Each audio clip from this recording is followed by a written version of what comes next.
안녕하세요. 슬기로운 밴쿠버 생활입니다. 한 손엔 커다란 멋진 개의 목줄을, 한 손엔 커피 한 잔을 들고 유유히 산책하는 모습. 캐나다 밴쿠버에서 쉽게 접할 수 있는 광경인데요. 캐나다는 그만큼 애견인이 많고 강아지를 가족처럼 아끼는 문화가 있습니다. 한국도 점차 애견 인구가 늘고 있어서 애견 문화에 관심 있는 분들이 많을 텐데, 이번 영상을 통해 캐나다의 애견 문화, 한국과 어떻게 다른지, 그리고 캐나다 밴쿠버에서는 반려견과 어떻게 살아가는가에 대해 알려드리겠습니다. 밴쿠버에는 펫샵이 없다. 밴쿠버를 비롯한 메트로 밴쿠버엔 강아지, 고양이, 토끼 등을 사고 팔 수 있는 펫샵이 없습니다. 대부분의 도시에서 2017년을 전후로 강아지 등의 반려동물을 펫샵에서 사고 파는 행위를 금지했기 때문인데요. 강아지 거래를 주도하는 펫샵이 불법화되면서 사고 파는 것은 강아지를 입양하는 일반적인 방식이 더 이상 아니라 할 수 있습니다.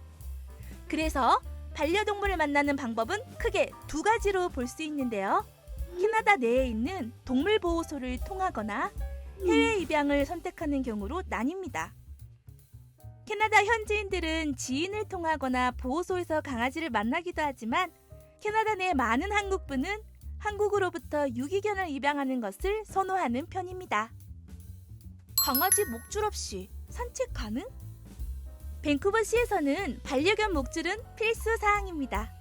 목줄 없이 강아지가 다니거나 마음대로 뛰어놀게 하는 것은 허용되지 않습니다. 뿐만 아니라 길이가 8피트, 약 2.5m 이하인 목줄을 착용해야 하고, 반드시 주인이 목줄을 잡고 있어야 한다고 규정되어 있는데요.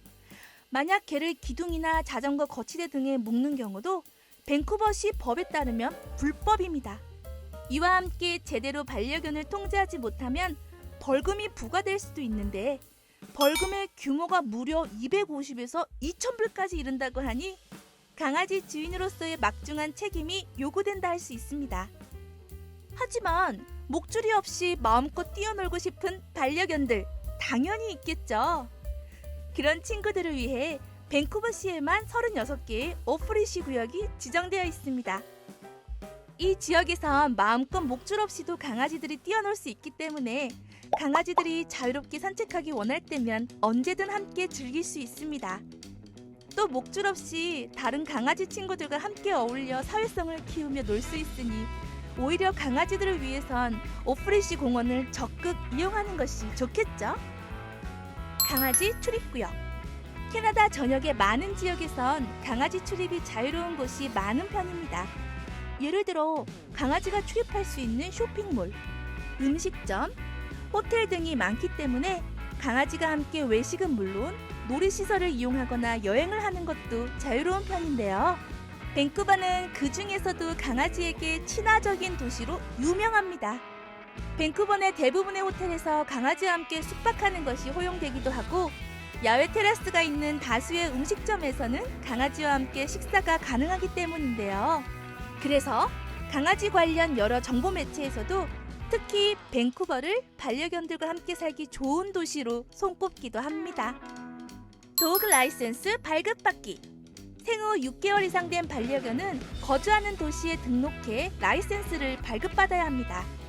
라이센스는 밴쿠버뿐만 아니라 대부분의 도시에서 필수 사항인데요.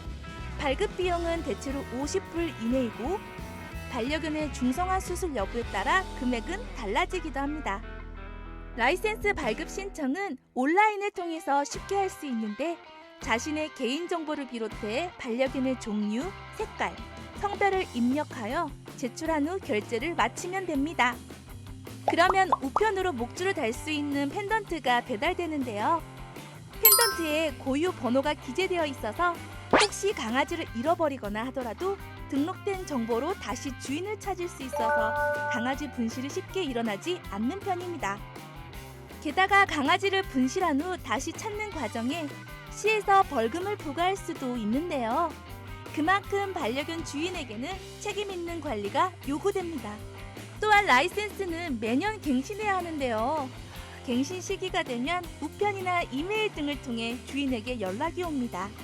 그러면 다시 온라인으로 1년 등록비 결제를 마쳐 등록을 연장하면 되는데요. 일부 도시에선 펜던트에 부착하는 스티커가 등록 때마다 우편으로 발송됩니다.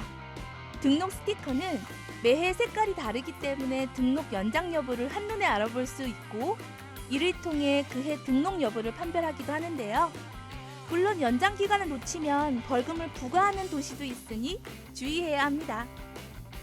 메트로 밴쿠버 대부분의 도시에서는 반려견의 라이센스 발급이 필수지만, 그렇지 않더라도 특별히 단속의 대상이 되는 경우가 크게 많다 할 수는 없습니다. 하지만 혹시 반려견이 문제를 일으킬 시 그에 따른 벌금의 규모가 더 크고, 그로 인해 결국 반려견 등록을 해야만 하니 반려견 등록은 필히 하실 것을 추천합니다. 밴쿠버에서 강아지 사료나 기타 용품 구매도 매우 쉬운 편인데요. 반드시 전문샵을 가지 않더라도 일반 마트에서 쉽게 구매가 가능해 반려견과 생활하는 것이 어렵지 않습니다. 그만큼 반려견을 위한 여러 서비스와 시설을 두루 갖춘 곳이라 할 수 있을 것 같네요. 이상 밴쿠버에서 반려견과 사는 법에 대한 안내였는데요. 도움이 되셨다면 구독, 좋아요, 알람 설정 부탁드립니다. 지금까지 슬기로운 밴쿠버 생활이었습니다. 감사합니다.